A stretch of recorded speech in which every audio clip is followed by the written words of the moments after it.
মাজতে কষ্ট হয়। আমাদের বেশি বাসন টাসন লাগাইনি, কারণ আমাদের মাজতে কিন্তু কষ্ট হয়। তারপরে মশলা দিয়ে দিলাম,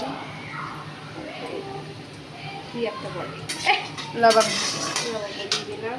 তারপরে একটু পাঁচফোড়ন, ধরো সামান্য পরিমাণে পাঁচফোড়ন দিয়ে দিলাম। গ্যাসের আঁচটা কিন্তু লো ফ্লেম। এটা দেখো, এই টমেটো আর কি আদার পেস্ট।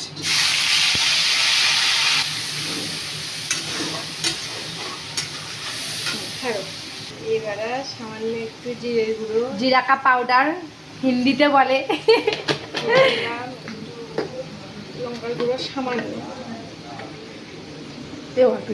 পেট জ্বালা করবে। সেই কালার হওয়ার জন্য একটু লঙ্কার গুঁড়ো দিয়ে দিলাম, ফুচকা পাউডার, একটু হলুদ পাউডার দিয়ে দিলাম। আলুতে একবার এই একবার তাই বলছি। আলু তো অল্প একটু দিচ্ছি, লবণ। যখন তেলটা একটু ছেড়ে যাবে তখন আমরা দেবো আলু, ঠিক আছে? এই কাঁচা লঙ্কা তেল ছেড়ে ছেড়ে দেবে। এই যে তেল, এবার কষাই মশাই হবে। তোমরা যেভাবে বরকে ঝাড়ো সেভাবে আলুটাকে ঝেড়ে দেবে তেলের উপর।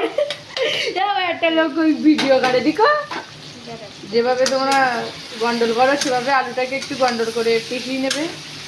আমি ক্যামেরা এদিক দিকে দেখছি, যার কাছে একটা ভিডিও হলো আবার নতুন করে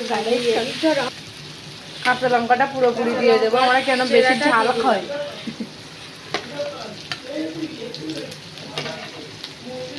ছাড়ো। এবার একটু ঘেটে দিলাম, কড়াটা কালো, আর পনিরটা ওতে দিয়ে দিলাম। পেঁয়াজটা টমেটো পুড়ে যাচ্ছে, কড়াটা কালো কতটা এর সঙ্গে ঘিরে কষাই হবে, কারণ পনিরের ভিতরে মশলাপাতি ঢোকে না, তখন কালো পাই জায়গা থেকে গ্রেভি গ্রেভি হবে। এখন কষাই মশাই হয়ে গেছে। এবার একটু খুঁতে জল আসছে।